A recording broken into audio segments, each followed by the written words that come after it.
and welcome to Squid Pro Quo, a Squid Game podcast where there are only 3 rules. 1, a player is not allowed to stop podcasting. 2, a player who refuses to podcast will be eliminated. And 3, the podcast will be terminated if the majority agrees. I'm Sean. And I'm Mike. Hi, Mike. And I almost forgot to talk. You almost forgot to talk? I almost forgot to talk. I was sipping my large Coke from McDonald's and said, oh, I'm not just listening. I am involved in this process. We have to give an update. Hi. To a situation that started last week. Can we, before we do that, can I read this really good email? Oh, yeah. Before we talk about a dumbass. Yeah, an absolute fucking moron. Let's talk about this email. Let's talk about a different moron. We got an email from our friend Kaylin, who's a listener of the show.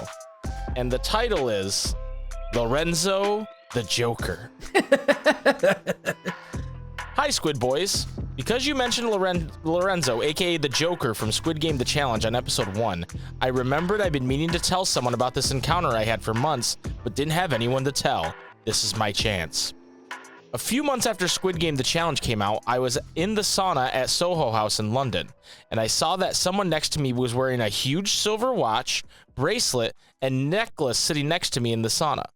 I looked up to see who this person was, but couldn't even go to a sauna without being blinged out, and I could not believe my eyes. It was Lorenzo. I was immediately sort of terrified to be in such an enclosed space with him, and equally totally starstruck. No one else in the room knew what an icon was sat there with them. I considered saying hi to him, but was too scared of the consequences, knowing what he was capable of. I'll never forget this moment, and I hope you enjoy the story. Love listening to you. Greetings from London, Kaylin. I love it. Lorenzo is out there. Yeah, Stay on alert. I love the terror. That at any moment Lorenzo could be there.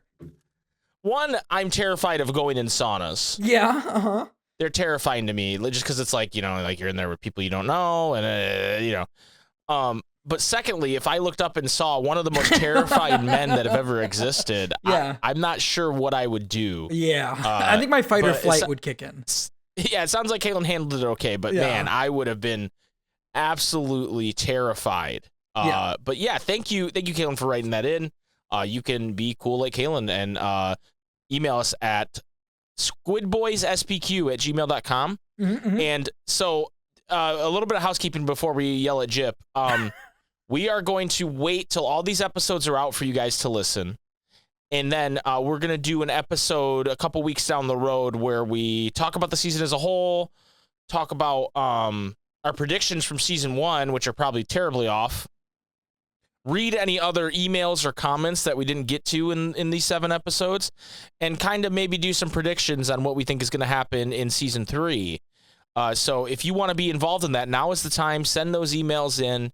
Get them into us. We'll read them in the 8th episode, and then we'll come back when the actual episode 8 kind of comes out in what we're thinking is June based on the leak. So just wanted to get that out of the way for everybody. Send us emails, leave comments, and we will talk about them on the podcast. Anyway, Sean. Well, before I smash in Jib's kneecaps with a lead pipe, there is one last thing I wanted to bring up as I was sitting here. There's something I mentioned to you, and I actually brought it up in the Discord because I saw it and I was just so taken aback by it. And I don't want to talk about it too much right now, but I want to bring it up since it's going to be probably a few weeks before we have a chance to talk about it again. But I told you that I saw on Twitter somebody pointed out that player number 388 changes after the first vote. They call out player number 388 going to vote during the first vote, and they show somebody who is very much not the Marine boy walking up to vote, not Deho. So it's like, is this a production error? Is this intentional? Obviously, as we get into this episode, Deho isn't exactly what he seems. Yeah, right? Maybe we saved the discussion around it for when we get there. Yeah, because there's a lot to talk about with Deho.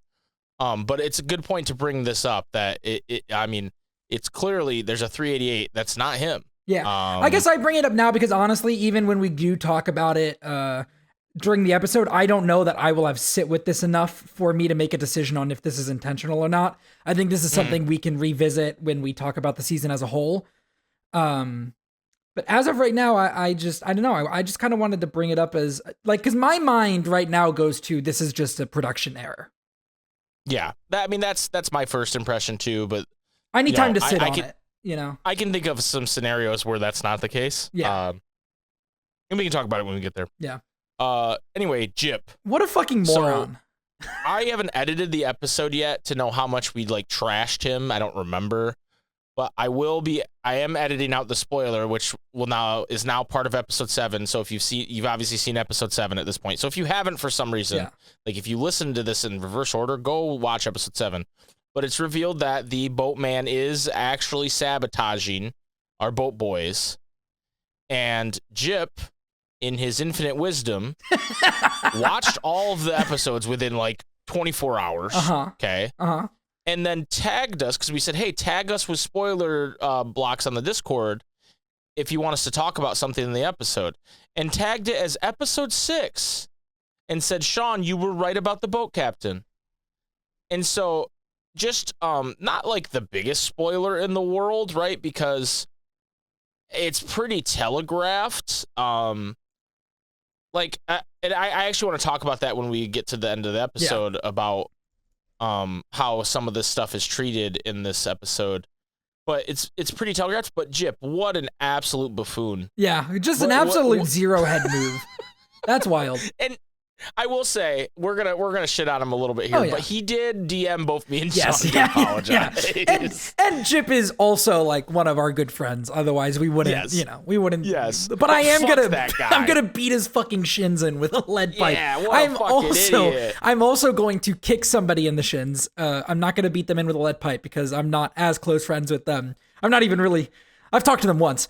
Regular Pat, who is on the Honorary podcast, Squid Boy. Honorary Squid Boy, who also would love to have back on, commented, okay, but in fairness, the captain was clearly a mole by like episode 3. None of you motherfuckers are allowed to, it was obvious to me, when I'm the motherfucker that predicted it. I'm the motherfucker that episode 1, frame 1 was like, this dude is sus. This is the bad guy. Like, nobody's coming in here and being like, oh, Sean, it's so obvious. Don't try to act high and mighty to me. I am the fucking prophet. You're not. Well, at that point, what the problem I had with it, too, is that gave Jip, like, the courage to go, see? And it's like, no, you still spoiled this, you buffoon. You don't get a pass because regular Pat comes in here and says, to be fair, it was clear. Yes, it was clear, and it didn't really bother me to know that going in. It bothered me a little bit. But it bothered Sean a little bit because he wanted that reveal that he was right, because he's an egomaniac. I am. I'm a narcissist. Sean wanted to be able to look in the mirror and be like, I thought of this. This was me. When I was jerking off looking in the mirror later tonight, I wanted to be able to know. The next time Sean's at a Diddy party, he wanted to know. Hey, whoa. He wanted to have confidence that he was the guy who came up with the fact that the boat guy was a traitor. All right, so I think I somehow beat you up more than I beat up Jip. So you ready to go in the episode? I mean, yeah. I think the Diddy party is worse. Yeah, Jip might have been there too, though. We don't know. That's inconclusive. I think Jip not only was at the Diddy party, I think he was also at January 6th. Really? Yeah. Epstein Island? Yeah, and there too. Yeah. Yeah. Jip's everywhere. He's a globetrotter. Do you think him and God, what's the guy's name? The real smart guy that liked the midgets. I'm gonna bust. Stephen Hawking. Do you think Jip and Stephen Hawking had some conversation on Epstein Island about spoilers for Squid Game? I can't even say anything. I think he was there with Lorenzo. Oh, okay, I think Jip gave Lorenzo the ticket.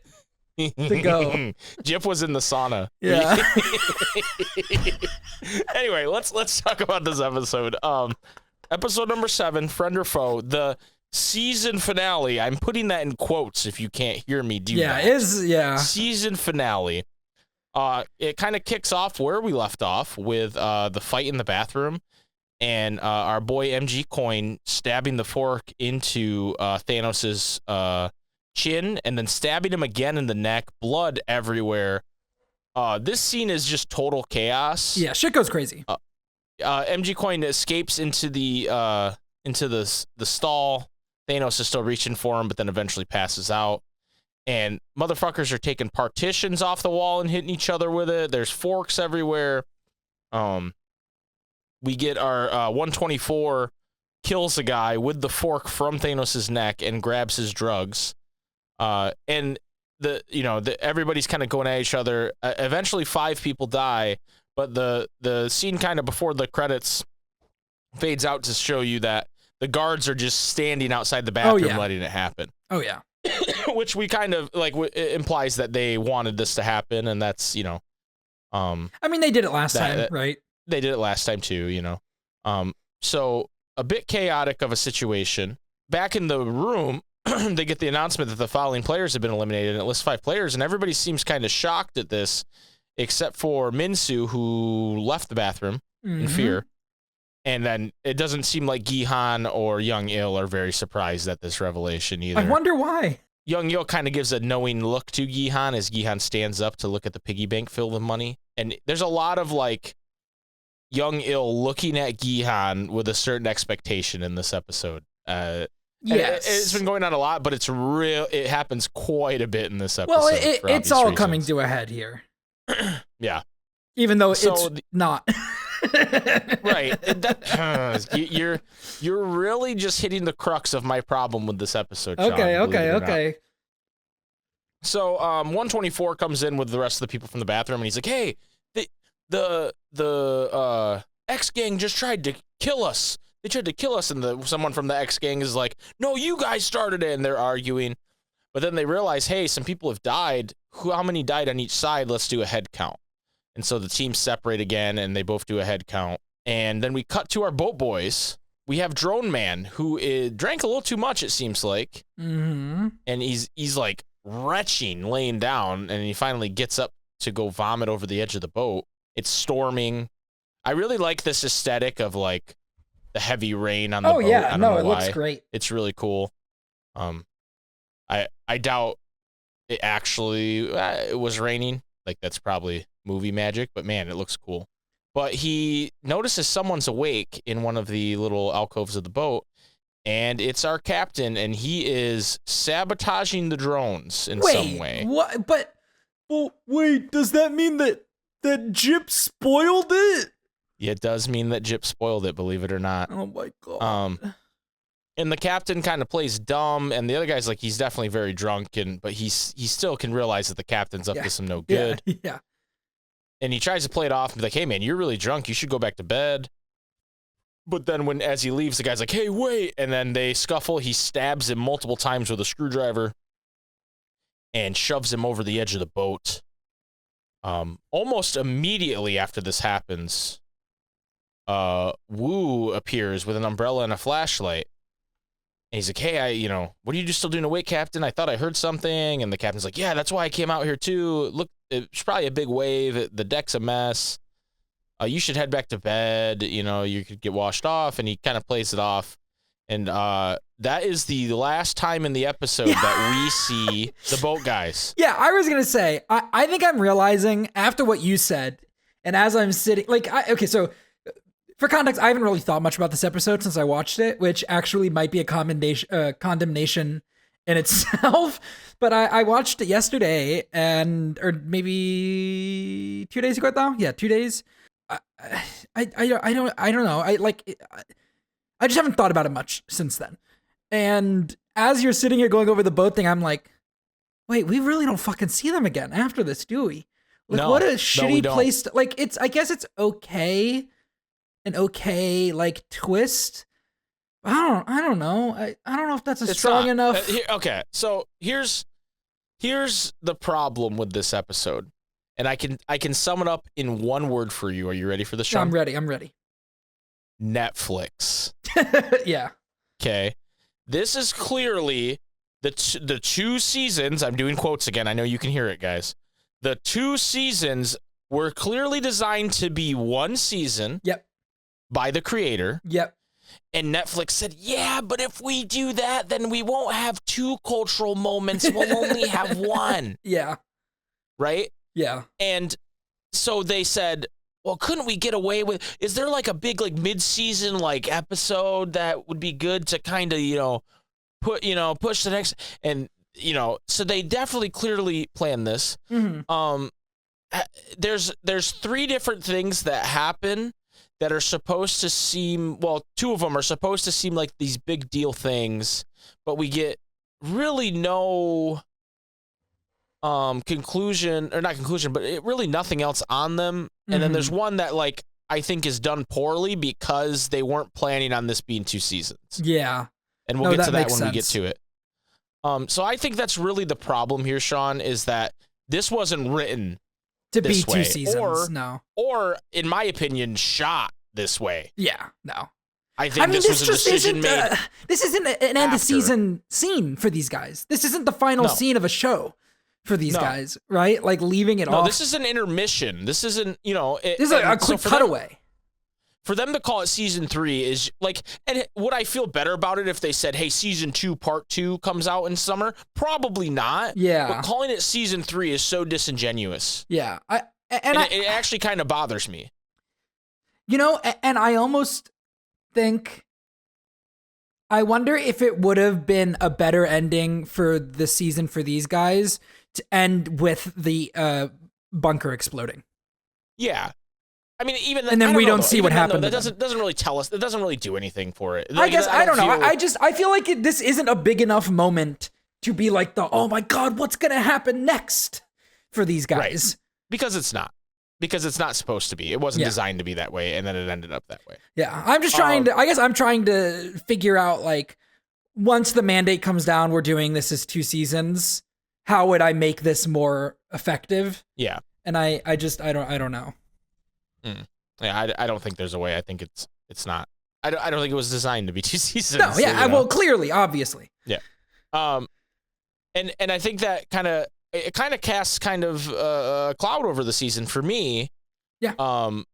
Because I've really enjoyed it, and I did enjoy watching this episode, but the whole time I was like, man, like when we get to the end, and the end's like emotionally effective and everything, and I guess we're talking about this so early because we haven't really covered everything, but like it made me feel,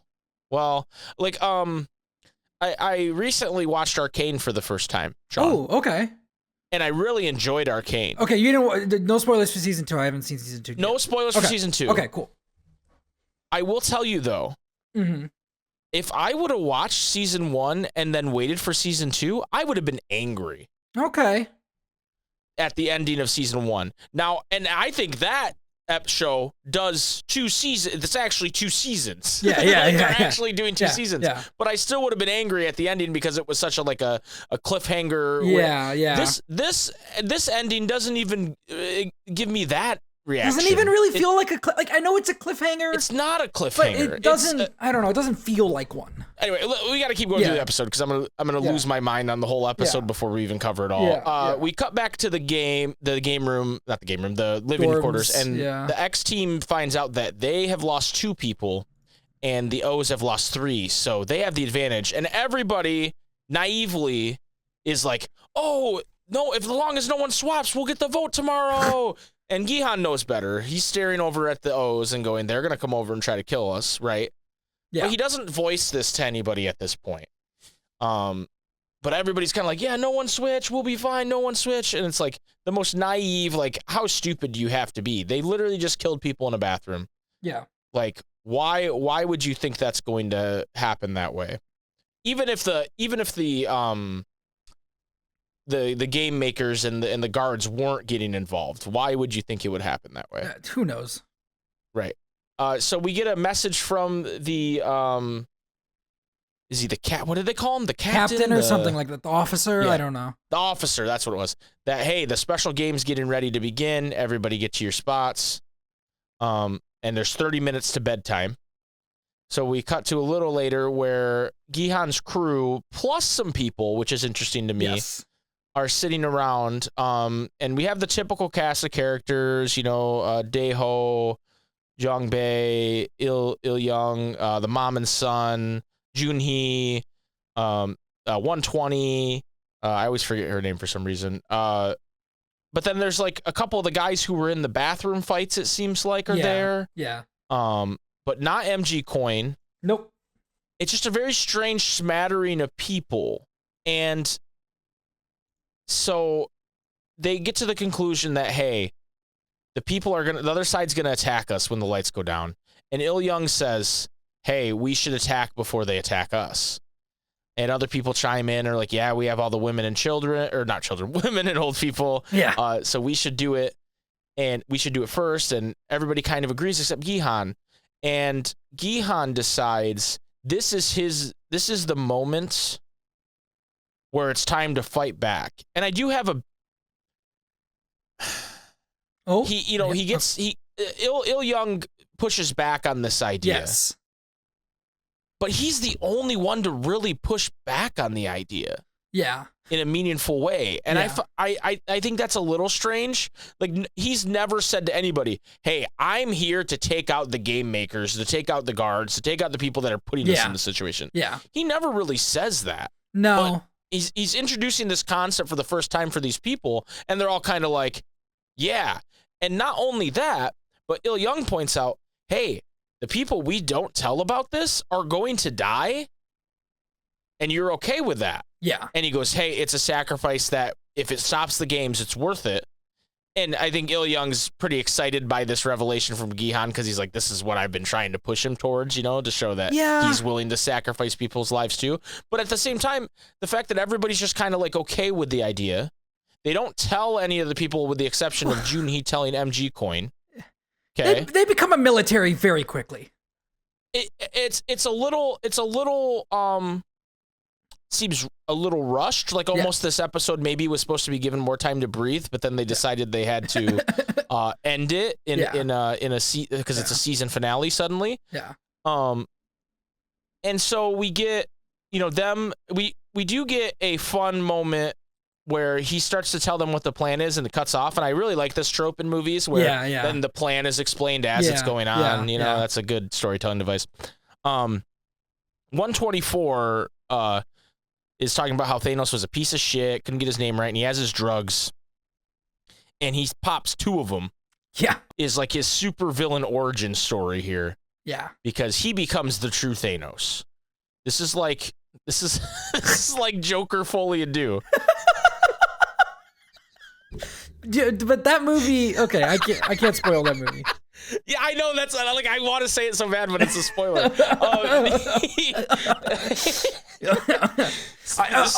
haven't seen it, but crown. I haven't seen it, but I heard that movie's really bad, so nobody should go watch it. Nobody should watch that. Yeah. And he kind of giggles while he's twirling a knife or a fork around. Yeah. This is where Junhee you know what he wants to be doing? In Winter Soldier with the fucking knife shit? He wants to be doing that so bad. He wants to be the fucking Winter Soldier with the knife. Yeah, dude. I mean, I want to be that so bad. Are you kidding me? I always think about it. I just want to be him. I just want to be Bucky. Yeah. One arm and all. Yeah. So Junhee tells MG Coin, hey, no matter what happens, hide. Don't get involved. And he's like, okay. Because he's like so desperate for her to like, be on his side that she tells him to do something. He's going to do it. Lights go off. And I don't know. When we've seen the lights go off before, did they always leave the O and the X like lit up? I don't know. It looks cool. It looks cool, but also this wasn't in the first season, like the O and the X. Right. It's a new thing. I can't remember this season if they've done it before. I really don't know how much. I don't know that the room has been this dark. Actually, now that I feel like they always leave the piggy bank lit up, but they shut the piggy bank off too. Yeah, it's dramatically lit. Yeah. The team that was in the huddle earlier, they all kind of get under their beds, and the O's come over and just start murdering people very graphically, very violently. It's probably the most violent we've been this season, which is saying a lot for a killing game. Yeah, I gotta. This is I'm gonna talk I'm gonna avoid talking about everything that I want to talk about right now because it has to do with Fretman, and we'll talk about him at the end. But I'm very disappointed in how Gihan plays this part. He lets a lot of people die.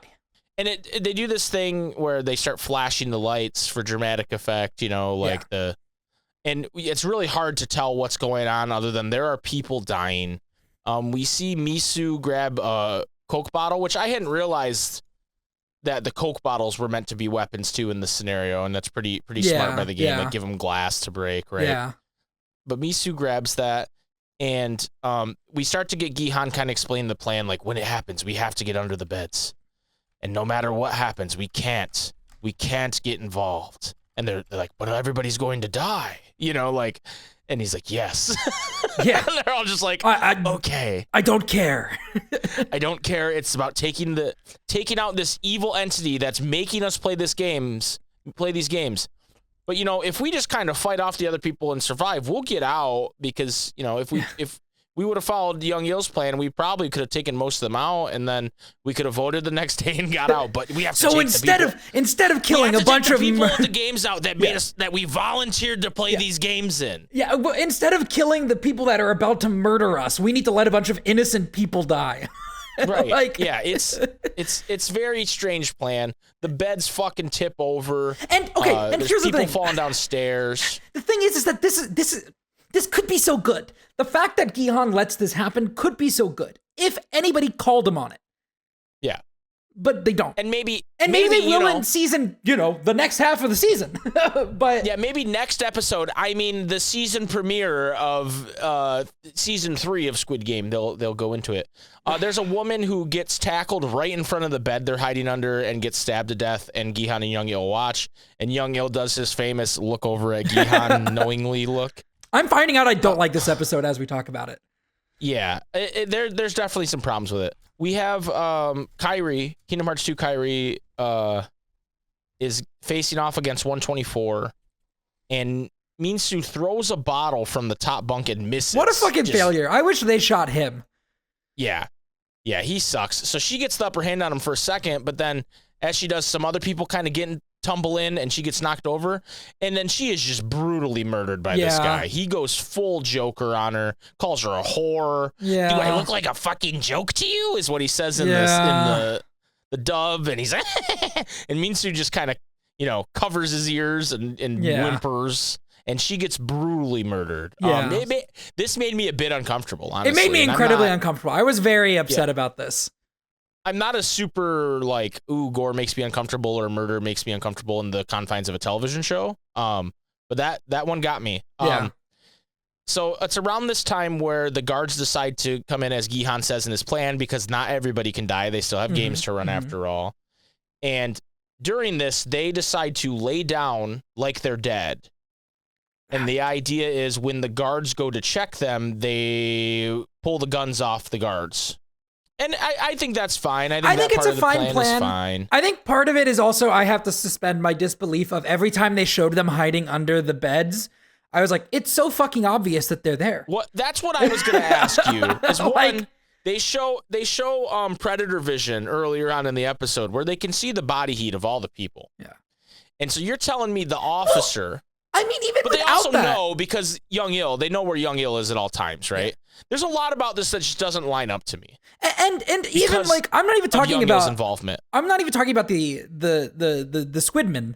I'm talking about no, they're clearly visible to the other side who are coming to kill them. These aren't low bunk beds or anything. You can see. The guy that's murdering the woman on the ground in front of Gihan could just kind of look to his right and see Gihan and Young Yill sitting there, right? Yeah. And he would if they would have shown a scene of somebody who's on this squad get pulled out and start fighting, I think that would have made a little more sense. I would have been fine with it. More fine with it. But then even from the guards' perspective, they saw them go under there. Yeah, and at some point, he doesn't communicate with them hey, there's people under the beds, just be careful. Without any with no problem, nobody sees these guys crawl out from under the bed and join the dead bodies. I don't know. It just I guess I just need to suspend my disbelief on that part, but it all just feels very contrived. Yeah, it's a bit, and like, don't get me wrong, I'm sure it's something that could work, but we also get to the point where like it turns into John Wick. Yeah, well, right. Like Gihan has never been military trained. Yes, he survived these games, but like motherfucker just knows how to operate this gun. They add to 120's backstory that she was, special forces, which is cool. I think that ends up working. I think I'm okay with the named characters and how they perform, because we know that his buddy was a Marine, and I actually kind of liked, like, I think that built up his buddy a lot more for me than instead of like he's just a comedic relief character, right? Like seeing him actually, like, there's a bit where like he fucking turns around on his back and just fucking like shoots a dude like while laying prone on his back. Like that is really well done. I like seeing frontman's skill. I like seeing the former North Korean soldier's skill. One of the things I actually did not notice my first time watching it, but I noticed while we were sitting here talking about this just now, Daeho is freaking the fuck out during this entire scene. The whole time. And I didn't even notice the first time. I didn't notice he was freaking out until later on in the episode. Right. They actually makes it very obvious. They do a pretty good job of hiding it while still having it be there. It's kind of in the background of shots that you see him. The part where I started to go like, okay, this is a little silly, is when all the unnamed characters join in and they're like military trained. Like that's when I was like, oh, okay. I don't know. I feel like we have a little, like, I feel like that gives you more leeway because it's like, okay, we know nothing about these characters. I mostly just question Gihan because we know a ton about him, and they don't say like, oh, Gihan's military trained. And I guess during that 2 years, he bought a lot of guns. He was doing a lot of shooting practice. So maybe I'm being a little too harsh on it, right? But that was the one thing where it was just like, okay, I don't know that he'd be this effective, but clearly, I do feel like there is a skill gap between when you see him fighting and like his buddy or frontman. Like I think his buddy and frontman are clearly more trained. Yeah, shooters. For sure. But I do agree that it is like a little like over the top. They take out all the guards, get all their guns. They have one guard they're holding hostage, and then they kind of say, hey, we're going to take this place back. If everybody could please, if you're someone who's trained and want to help us fight, please step forward. During this time, 120 asks the dad of the strawberry hat girl, which his number is escaping me right now, hey, can you go around and collect all the ammo and guns and bring them over here? Yeah. And talk about doing a piss poor job. We learn later that there's ammo in the pockets. Brother didn't even check the pockets. Dude, I didn't even, but also they know they didn't get the pockets later on. Right. Because they send them back. Yeah, that's really dumb. I didn't even think about that until you just mentioned it. But they essentially set themselves up to have a problem later on because they know that they can go back for the pockets. That's really dumb. Yeah, it is. And to me, it's fine if it's like just that guy fucked up and he didn't grab all the ammo. But it's apparently part of the plan. But then they know they're in the pockets, right? They know. So it's like... Or maybe it's not part of the plan, but it's like intentional fucking up? I don't know. It's very... Yeah. Doesn't make a ton of sense. Yeah. I also have another question about this little militia that they gather here. Is this everybody who's willing to go, or is this as many people as they had guns for? No, this is everybody who's willing to go because the... Number 15 steps up and says, I'll fight with you. And they bring him forward. But then, and then another guy on the X team does as well, 72. And then 206. Okay. And then it looks like another guy. But then nobody else does. And Young Sheik is going to, and his mom stops him. MG Coin looks at Junhee and she goes, don't do it. Yeah. And they kind of look around for a minute and wait. And wow, I can't think of his name right now. 390, his buddy, kind of looks around at everybody and then turns to Gihan and goes, "No, no one else." Okay. So they wanted more. Okay. They wanted more, but no one was willing to volunteer. My thought process as well during that was I was like, why is there not like 20 of them going and they're like, all right, we'll take more guns as we kill more guards. Because I guess at first my reading was, oh, okay, that's everybody we have guns for. Let's go. And I was like, wait, no, just take more guns along the way. No, what this actually rings more true to me than earlier though, where everybody was so willing to just go with this plan. Yeah. Where like the majority of these people are like, what the fuck? Why would we do this? Yeah, no, Especially absolutely. the people on the O's team, like just like, why would they do this? No, it definitely makes sense. So 120 sees people struggling with the guns and loading of them, and so she steps forward and shows how to operate this gun. This is the first time I actually noticed Daeho freaking out. Okay. And I remember being like, oh, he's just being a goofy goober, like, because he was in the military. Like, why is he, And he's kind of looking around like, I don't know what I'm doing. And I'm like, wait a minute, does this guy not know what he's doing? And that's when she mentions to the Strawberry Hat dad, like, hey, I was in Special Forces. Because you know a lot about this. Yeah. They reveal the mask of their hostage, and he is a young boy. Yep. I mean, it's kind of teenager. a similar scene to what we got in the first season. Yes. With the doctor. Yes. So they say to him, hey, lead the way. You're going to lead us to the manager area. So they break out through the bathroom door. Minsu gets a moment where he looks at the dead body of Utada. Yeah. And it's not good. Yeah. They go to the Squid stairs, and as the Squid stairs, and as they're going up, the announcement's playing, please turn in or you will be eliminated. Yeah. And they're like, oh, I hate this. So they shoot out the speaker, but that causes a bunch of Squid guys to pop up and start shooting. Yeah, they accidentally triggered their spawn. Yeah, I don't know. That's exactly how it read to me. Like, what do you mean?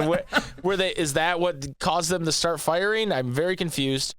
This is where 120 really takes control and starts really doing some cool military shit. Yeah. She is John Wick for real. Yeah. Daeho is plugging his ears undercover. Yep. They clear these guys and move forward, following the soldier. And he tells him, hey, you need a mask to get to the manager area. But then he notices Young Il. Yes. And is like, oh. And this is a little confusing to me. And I'm sure we're not going to get an answer until season 3. But he didn't know. He gets shot in the head right as he notices Young Il because there's a bunch of more Squid guys there. But he didn't notice him. He doesn't know the plan. Well, I don't think this is part of the plan, and I guess, I guess the workers didn't know because he's just a square. I don't fucking know, dude. I don't know. Like, so the officer is probably in on it, but maybe just him. Is he? I don't know. He seems very nervous about everything going on when they show him. Well, I mean, clearly this part is not part of the plan. I mean, if I'm the officer, I'm probably like, what the fuck are you doing, Frontman? See, like, why aren't you the way stopping Young this? Il acts at the end of the episode, Sean, it's like it was part of the plan. Well, Young Il also at the end of the episode is fucking terrible. So I have a problem. I have a problem with the end of the episode. he grabs a radio at one point and goes, "Let's wrap this up." Like it was supposed to go this way. I don't know. Gihan and why can't I think of brother's name? Jung Bae? Jung Bae, thank you. Yeah. I kept thinking Jung Bae, and I was like, no, that's not his name. They peel off with the mask because they're gonna go try to get in the manager area, and they said, "Hey, you guys hold the position here, and we'll let you know when we get there." Dale's just blind firing, wasting ammo, and they call him out for that. Gihan and Jung Bae find a bunch of dead ends.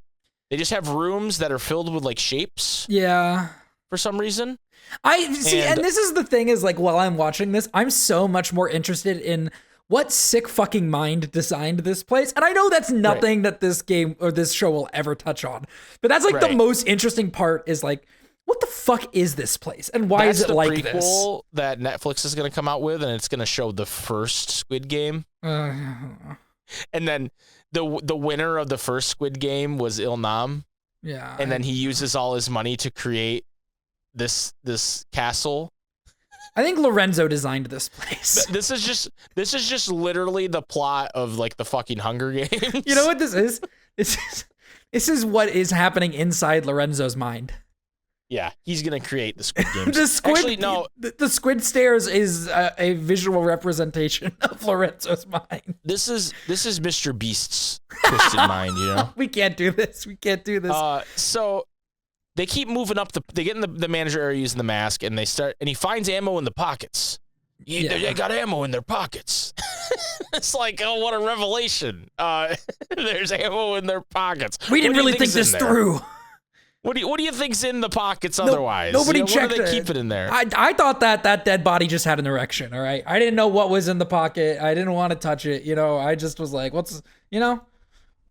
So we get to the point where Gi-han and Jung-bae get pinned down, and they're running low on ammo, and they radio to Il-young, "Hey, you guys got to go get ammo. We're low on ammo and we're pinned down." And he, instead of doing exactly what Gi-han says, he goes, "Hey, I need 2 guys to come with me," and doesn't mention the ammo. But somehow, because 120 had a radio too, I think. And she goes, "Hey, I'm gonna go get the extra rounds in the quarters." And then Daeho's like, "Well, I want to go do it because I do not have any ammo and I am shitting my pants. And I do not want to be here. Please God, let me go get the ammo." Yeah. Oh my God. Yeah. I don't want to be here. One thing that's really funny about him is like he's it's not supposed to be funny. I'll point that out. Yeah. But because he's putting on a performance of like someone who's very frightened. But the way the blood is splattered on his face. Yeah. It makes me think of a kid that had like ravioli for dinner and he got too much ravioli on his the ravioli sauce on his face. So like the whole time he's like, you know, like freaking out. I'm like kind of laughing at him because it looks like he just got spaghetti on his face. Okay, no. like I can't handle it. Like I'm looking at him right now laughing, and I do think he's really good at this part. He is, but the way the blood is splattered on him, it just makes me for some reason I'm like spaghetti face. Can I complain again? Yeah. What the fuck is Young Ill's plan? What the fuck? I don't even know why I'm calling him Young Ill. That's not his fucking name. What is Frontman's plan? Like, when they, Daeho goes to get the fucking ammo, and then he goes off with his 2 buddies into the side rooms. Like, why does he wait so long to kill them? Like, what? I don't. So his plan is to take 2 characters that we as the audience don't care about. Yeah. And kill them. But why wait so long? Like, besides dramatic tension. He had to get away from Gi-han, right? Because he didn't want to. Why didn't he just kill him when they walked in? Well, no, but I'm saying, like, he wants to torture Gi-han, but he doesn't want Gi-han to know that he's also Young Il at this point. Okay, I guess. Yeah, okay. Right? He wants those 2 guys to die after Gi-han, like they died because of Gi-han. Okay. I'm with that. He doesn't, because we can get to it right now, I guess, because what he does later is he shoots those 2 guys in the back. They come from the other direction, and they're supposed to take out the guys from behind while Gi-han and Jung-bae distract them. He kills both of them, radios Gi-han to be like, "Hey, we failed. I'm sorry." So he makes a point, because Gi-han, even with what happens at the end of the episode, thinks that Young Il just got killed. Like, he doesn't think which I don't that the like front that man decision. is Young Il, right? Well, you know, it's tough to say because we got to wait 6 months for an episode. So anyway, we'll get into it. When I think about this as a finale and not as a mid-season, I don't like that. Yeah. You know? Definitely. Which is why it shouldn't have been that. Yeah. So Daeho is following the broken cameras back to the room. He's still freaking out. Oh, I didn't mention this, but Jung-bae does this like slick fucking move when they go into the manager area that I'm like, I don't think I would have thought of that. Because they open the door using the mask, the automatic door opens, and as they cross through it, starts to close, and he just has the gun in his hand and just sets it down to prop the door open because he had 2 guns. Yeah. And it's like what a fucking baller, dude. What a legend. Young Il and the 2 guys are on their trail. Daeho gets to the room and he's just like, ammo in the pockets, ammo in the pockets, ammo in the pockets. And Young-shi comes up and is like, "Hey, dude, what are you doing?" He goes, "I need you to help me look for all the ammo in all the pockets of the guards, please." And so he helps him, but he's still freaking out. At one point, Gi-han runs up to get ammo from the dead guards they've killed, and it's like there's some serious stormtrooper aim going on here. Yeah. Where these guys cannot possibly shoot Gihan. And he does a good job using the bodies as cover, I guess, but I feel like he would have got shot. There's also a really cool backflip out of there. Or not backflip. He does like a backward somersault down the hill and gets shot in the arm. It is really cool. It does look like it's a really good stunt. And then at some point after that, Young Il shows up with the two guys, and he gives Young Il this ammo he risked his life for. And Young Il's like, "Are you sure, Gihan?" And he's like, "Yeah, no, Daeho's coming." And Young Il is kind of like, he's kind of treating him like, "You're making a choice to give me this ammo, you idiots." Kind of like, you know what I mean? And I don't know that it's that serious. I don't know. Even though I will say, when he shoots the other guys, he runs out of ammo. And the only reason he has ammo to finish the one guy off. Oh, that's true. Is because Gihan gave him the ammo. But like, he could have just went and grabbed one of their guys. You know what I mean? Like, it's not that symbolic and crazy like the show acts like it is. And I do like how calmly he reloads and kills that guy. Yeah, for sure. It's a very well done. I mean, the actor is so good. Even though I think his motivations in this episode are a little weird and hard to read, the actor himself is doing such a good job. Yeah. Daeho gets all the ammo and wraps it in a jacket, gets right outside the door and hears the gunshots and crashes the fuck out. Yeah. Like, PTSD, no way he's going up there, runs back into the room. 120's calling him on the radio, and he drops the radio and runs back into the room. She decides, hey, I'm going to go back there and see what the hell's going on. We need this ammo. Yeah, like we talked earlier, Young Il and the two other guys get behind the guards. They're going to go up and kill, but Young Il shoots both of them. Here's one of the... I feel like I want to put a disclaimer here. We're being very negative on this episode. I was enthralled as it was happening. I still enjoyed the action of it, but it's one of those things where it happens, and then you start to question, what are we doing here? He shoots both of them, gets on the radio, and goes, let's wrap things up. Changes the radio after he shoots both of them. Yeah. And tells Gihan he's sorry before on the radio.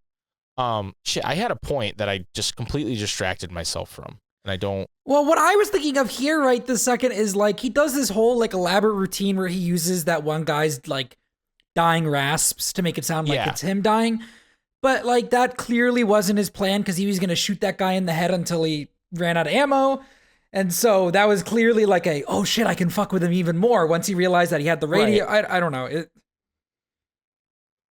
Yeah. Like he was totally just going to kill that guy and not have that moment of like psychological torture. Yeah. Agreed. Damn, I still don't know what I was going to say. Like, I guess, is this like a good plan? Like, I don't. Whose plan? Because no. Nobody has a good plan plans here. In this episode are good. For the what record. does Frontman want? Is he just doing a personal vendetta against Gihan, or is the point to turn him?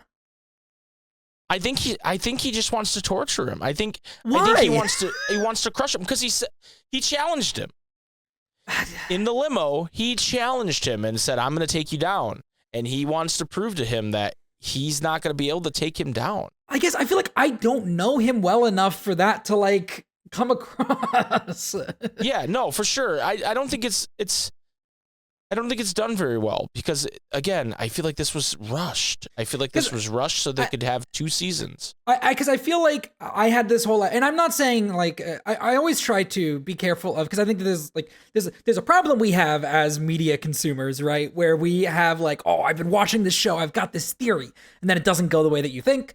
Like, right. and you get mad about it, right? And I don't want this to come across as like, oh, it didn't have the join me, Luke moment, and so I'm mad about it.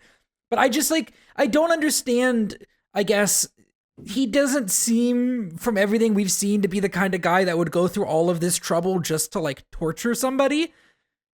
Like, he risked his fucking life just to torture Gihan, and then at the end, like, I don't know, just to be like, oh, and then I'm going to kill your friend in front of you and then make you go play the game some more. Like, I don't know. I feel like he's not really proving any point by doing this. He's just being cruel to be cruel. Well, and it's also tough to say Because again, this is not a season finale. This is not a season finale. It's just so clear. This is not. It's tough to really criticize the creator or people who wrote this when it's clear they were pushed into something that was not their original design. And I don't know that, right? I don't have insider info. I don't know that for sure. But that's how it comes across to me. And I guess we're just like... We're talking about a show where the first season, we really loved the writing of it. We thought it was really well done, right? And so far, up until this point, we've been really like into the writing and what they've done for the most part, right? Mm-hmm. For it to just shit the bed on an episode... And shit the bed's not fair because I think it's an entertaining television, but some of the choices in what they're doing don't make a lot of sense, and I don't think will make sense until we see the second part of this. And so making this into two parts doesn't make sense except for money. And because if you release this as, I don't know how many episodes are in the second season, but if you release this as another 8 episodes or 7 episodes or whatever, all at once, 14 episodes, no one talks about it, you know what I mean, in the way they're going to talk about it when it comes out in June. Yeah. I don't know. And it's just like all this build up with Frontman, all of these looks, all of these like moments. I don't know. Maybe I rewatched the season and I come back around and I've got a different opinion on it. But for me, it just does. None of the stuff with Frontman sticks the landing at the end here. I was so let down by the end. But that's the problem. Is it's not. It shouldn't be sticking the landing. Yeah, because I guess it's not the end, right? There's right. Still... The routine is still happening, but they're trying to tell us that it's done. Right. Yeah. That's the problem I have with it. Yeah. Anyway, just to quick finish the recap. 120 comes back to the room and Daeho is just like fetal position on a bed with all the ammo in front of him. She goes to get the ammo and he's like apologizing and he like flinches like she's going to hit him. Yeah. So there's definitely something with this guy that we're going to probably visit in the next part that we didn't know from his time in the military or something. Cause that was just, the way he flinches is absolutely crazy. Mm-hmm. The guards around this time, that's when Young Yale says, let's finish this. And the guards go into the room and kind of corral everybody up. 120 is going to go into battle, and the mom stops her and is like, hey, this is not a good way to die. You should not do this. Yeah. And she listens. Where at the point where all the fellas were holding the point, they start to get taken out one by one. There's 3 guys left, and they're like, hey, we need to surrender, and maybe they'll spare us. They kill 2 of the guys, and the last guy is the dad. And I saw people saying on the Discord, hey, it's a theory that the guard that shot him is number 11 and she shot him in a different spot and so he's still going to be alive. That's not a theory. That is very clear. Yeah. I was going to say the exact same thing. I don't think that's something that was like hidden. She points her gun, she hesitates and points her gun down into an area that's not a fatal shot. Yeah. He mentions that he has the kid. Like, it's just 100% clear. Well, and then when you take into the fact that because they took this and split it into 2, we have 0 resolution on that story. Yeah. Right? We don't even see her this episode. Not only do we get like that little scene with the boat people and then we don't ever fucking see them again. We don't see her at all except for if that, which like it seems pretty clear that is her. But like there's nothing to like tell us that it's her except for like I guess it is telling us that it's her because we're inferring what's happening. But like, I don't know. If that's not what's going on, this is I don't know what to say. Like, so for people to act like it's a theory is crazy. Like that thing you mentioned about 388 being a different guy in the voting. Yeah, that's like something you can theorize on because it's like, wait, was this just a mistake or not? This is like context clues. This is clearly what's happening. Yeah. Environmental storytelling, but not even that because she clearly points her gun at it. She shoots him in like the leg. It's just not. Anyway, so we have that to look forward to. And then here comes the front man. Can I just one last thing before we move on from these guys? What a fucking terrible place to try to defend. Yeah. Oh yeah. They have every angle is compromised. Yeah.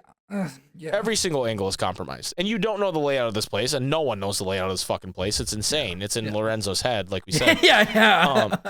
But yeah, no, just And that's just where they got pinned down, right? They didn't choose it. They weren't like, hey, let's make a stand here. I don't know, they kind of do choose to make a stand there.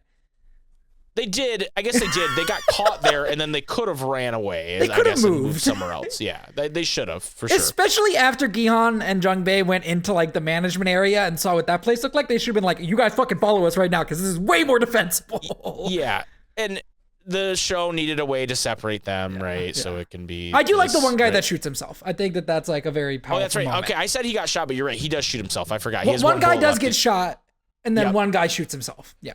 And then the other guy's the dad who gets shot by 11 and is clearly alive here. Yeah. So we cut back to the stairs, and Gihan and Jungbei have surrendered. And we see what happens to people that surrender. They get shot, right? And so we're like, oh, fuck, he's going to shoot Gihan. He points the gun at him. And he goes, did you have fun playing the hero? Now witness the consequences of your little game. That's what he says in the dub. Yeah. And then that's pretty much what he says. He shoots Jungbei, and Jungbei gives like a Gihun? Like, yeah, and it's like they do a good job of making this very sad. And Gihun jumps to his side and then tries to go after the front man, and the guards grab him, and it plays this music. It's like some fucking Zach Gungaga ass fucking some Ishimoto ass fucking like shit that plays at the title screen of the Zack Final Fantasy VII game, for sure. Yeah. And I forgot to mention earlier, the music. There's when they're recruiting the guys, it plays the Squid Game theme, but like a guitar version that rocks pretty hard. Yeah.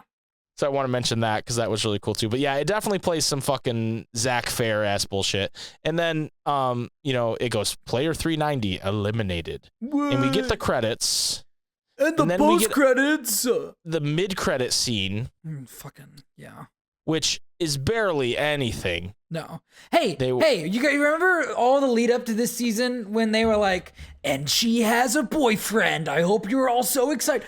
Wait, that's how we fucking know this was always... They marketed this shit as the boyfriend being in this season. See, I don't even remember that. They made a big deal. That was the first thing we learned about this season, is they were like... oh my god, what the, it was A Whole New Round is Coming. It took 12 years to bring the first season of Squid Game to life last year, but it took 12 days for Squid Game to become the most popular Netflix series ever. As the writer, director, and producer of Squid Game, a huge shout out to fans around the world. Thank you for watching and loving our show. And now, Gihan returns. The frontman returns. Season 2 is coming. The man in the suit with Dokji might be back. You'll also be introduced to Young Hee's boyfriend, Chol Soo. Join us once more for A Whole New Round. So this was clearly one fucking season, because they were even like, hey guys, fucking get ready to see this shit in the next season of Squid Game. And it's the fucking mid-credits. Oh. Yeah. So what it shows in the mid-credits is it shows 3 players here, 96, 100, and 353, which I don't think those are numbers we're familiar with from anybody. And they're walking up behind the giant red light, green light doll. And there's a skybox painted on the ceiling, and she looks forward, and then there's the little boy one with the hat. What? And there's, you can tell there's like train tracks, and then there's a train track light that turns from red to green, and that's it. That's literally it.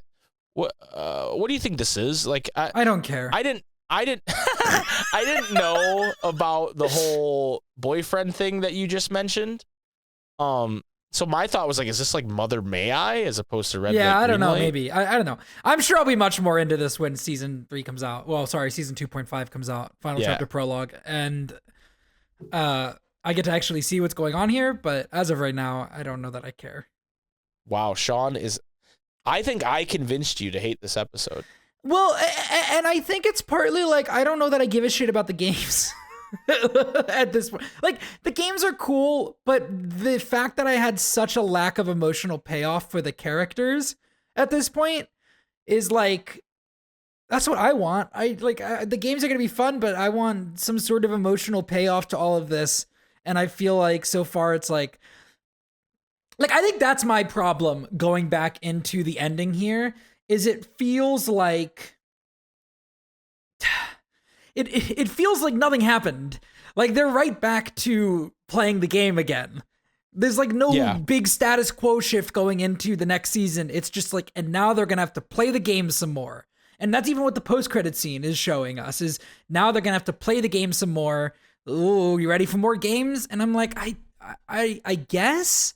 I Sean, don't know. The show is called Squid Game. Yeah, but like, also, we love the characters, right? That's what works so well about season 1 is the characters and their relationships. And I don't know. Yeah, and we're definitely gonna get more of that, right? Yeah, We're gonna get, you know, the fallout to Daeho not doing what he's supposed to do, and is he a plant? Because apparently there was a different 388. Yeah. We're gonna get, you know, whatever happens to the dad because he's clearly alive, right?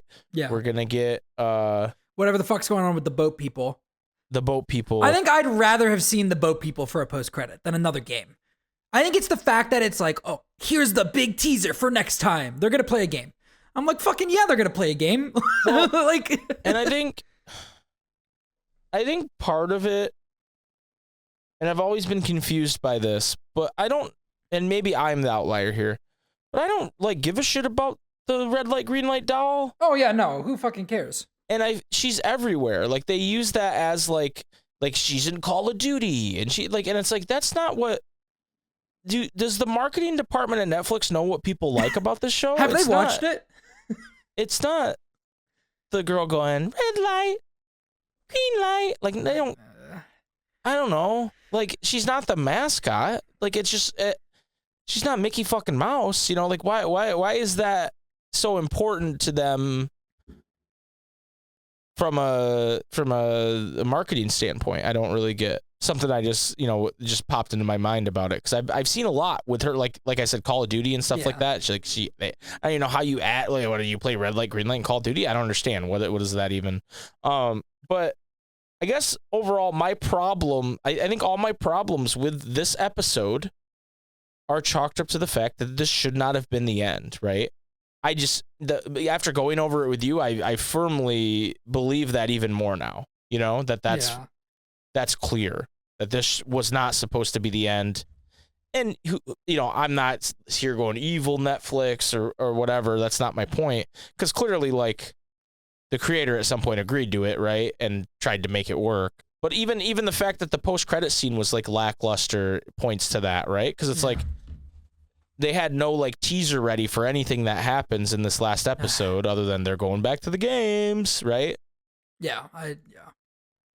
And part of me wonders, and we can get into this in a couple weeks when we talk about this season, you know, more thoroughly. But part of me wonders if we're going to get to this first episode of season 3, and it is going to be more of a reset than we think. That's the only thing I can think of that would save it for me is if, like, hey, you know, we're going to get to know some of these other characters, or time's going to have passed, right? And we have to, through the next game, we find out what happened during the rest of this game or something. You know what I mean? Like there's a possibility that I'm wrong and this season is more of a reset than we think. Yeah. I don't think so though. Yeah. We'll see. I really hope that I'm wrong. I hope you're wrong too. Yeah. I don't like when you're right. I fucking hate being right. Yeah, I don't like you, so like you being right is like the worst. I'm gonna just kidding. I'm gonna punch you on your perfect little teeth. All right. Oh my god, my perfect little teeth. Yeah, they're very little, but they're perfect. They're okay. Anything else you want to say about this episode, Sean? I think we're gonna get canceled. You think people are going to be mad that we didn't like this as much? I think people are not going to be happy with us. I guess I should make clear. I liked the episode. Yeah. Like I thought it was cool, like action. I thought they raised some interesting things. I don't like it as a finale to a season. Yeah, I agree. And I think it's kind of disingenuous of Netflix and whoever else is involved to go, This next one is season 3. I like how you say whoever else is involved, like it might be fucking Lorenzo or like Diddy or somebody. Like there might be some evil. Diddy? God, man, you just can't shut up about Diddy, can you? There might be some fucking like, crazy evil like fucking Sean has one of those this. white t-shirts on right now that has screen printed on it, and it says free Diddy. Whoa, wait. Sean's Don't dox right me. now. Don't dox me.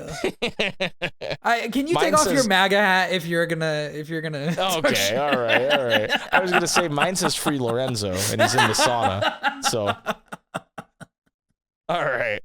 Well, here's the thing. I want to be very clear to everybody because I think Sean's right. I think you guys are gonna try to cancel us, but like, I still really like this season. I still really like the journey to get here. I don't think they stuck the landing, but that's because I think it's not supposed to be a landing. Yeah, I'm with you. And so we will look forward to season 3 with bright eyes and hope that it corrects this. And I don't want to.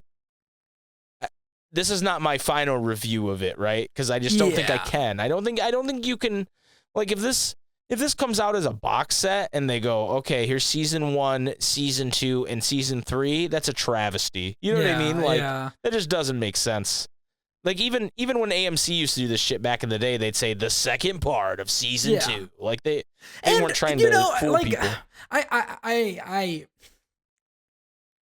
when AMC was doing that shit, like, they had a fucking reason to. Like they were shooting that shit like constantly. They weren't taking huge breaks in between seasons of The Walking Dead, and they were doing like 20-something episodes. Like there was, they physically had to break up the seasons because they were fucking shooting the episode. Like when the first half of the season is airing, they're still fucking shooting the second half. You know, like there's a reason that they're doing it that way. And they're doing that way because they have to release a season every year. They I don't know. Where this definitely just smells of. We want people to talk about this for the second half. Yeah. Where I'm of the mind that, hey, if you make solid, exciting television, people will continue to talk about it. Yeah. Like if this was like, hey guys, this was the end of the first half of season 2, and in a couple months you can watch the second half, people would be talking about this, and they'd be talking about when the second part comes out. But instead, they're trying to go, this is season 3. I promise, it's a new season, and 6 months from now you'll be able to watch it. I just don't. Let's say both. I don't like that. Let's say both seasons are 7 episodes. You know what's better than having 2 big cultural moments where people get to talk about your show? Having fucking 14 of them airing it every week. Yeah, that's the thing too. It's like if you're gonna really do want this, that, they could change their model. Just fucking release it once a week. I also hate that though. I don't. I don't hate it, but I prefer to like. I mean, the way we watch this is different because we had to record a podcast in between each one, and I didn't want to get ahead and have it color my. Yeah. Which is good because if I would have seen the last episode and then I was like watching episode 3, I'd be like, Sean, none of this fucking matters, okay? None of this pays off.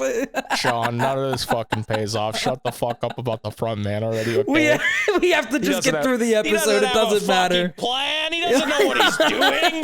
He's just playing it. He's just fucking freestyling, playing it by ear. He doesn't fucking know. Yeah. You think he has some kind of Darth Vader plan to turn fucking Gihan into fucking his little Sith buddy? Yeah. He doesn't give a shit about that. He just wants him to suffer. He just wanted to play some games. He was just bored, just like the old man was.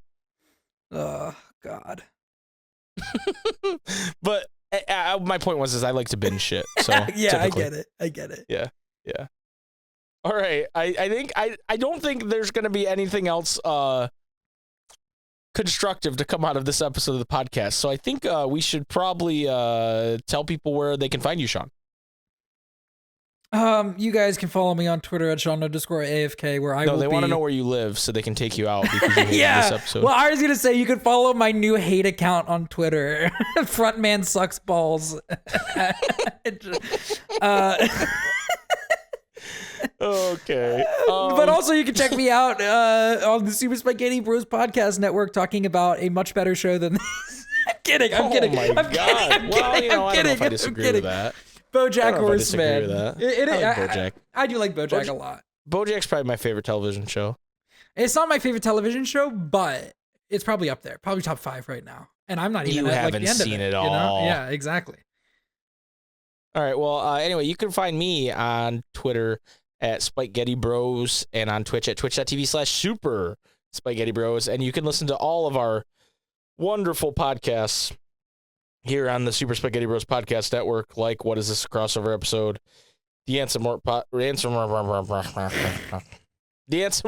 podcast, and more. And maybe like there's a podcast that no one really listens to, but people always tell me we need to do it that might be coming back soon. We'll see. So I hope you will please look forward to that. No one listens to it, but everybody wants me to keep doing it.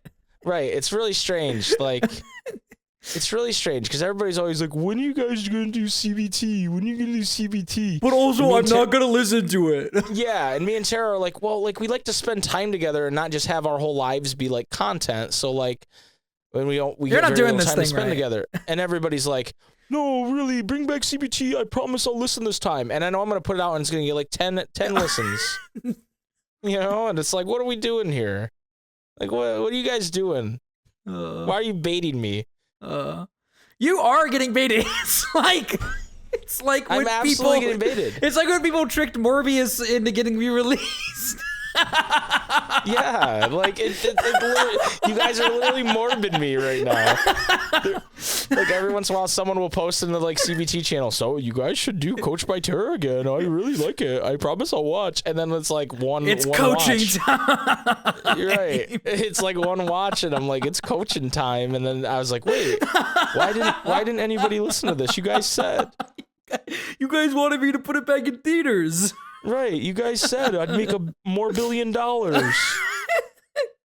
You're gonna make a Coach $1 billion. I don't get it. Yeah, I mean, to be fair, I always ask you to bring back Trouble at the Tipton, and you don't ever bite on that. So yeah, well, I'm fucking too smart for that. Well, there's like this era of the internet where everybody's like, we should just do a podcast on every show ever, and you guys landed on fucking. I do still really like Cody. I do still really like the idea. I feel like if I didn't have anything else to do in my life, I would do it, but unfortunately, that isn't the case. You know, and that's how people felt about listening. You know, if I didn't have anything else to do in my life, I'd probably listen. But I'll tell you this, nobody's fucking asking genuinely for Trouble at the Tipton to come back. I'm sure there's at least a couple people genuinely asking for CBT to come back. Yeah, and they're wrong. But I'm a man of the people, so it's possible it comes back. I'm a man of the people. Anyway, Sean, I agree to end this episode. I agree. Let's get the fuck out of here. Bye, everybody. Bye.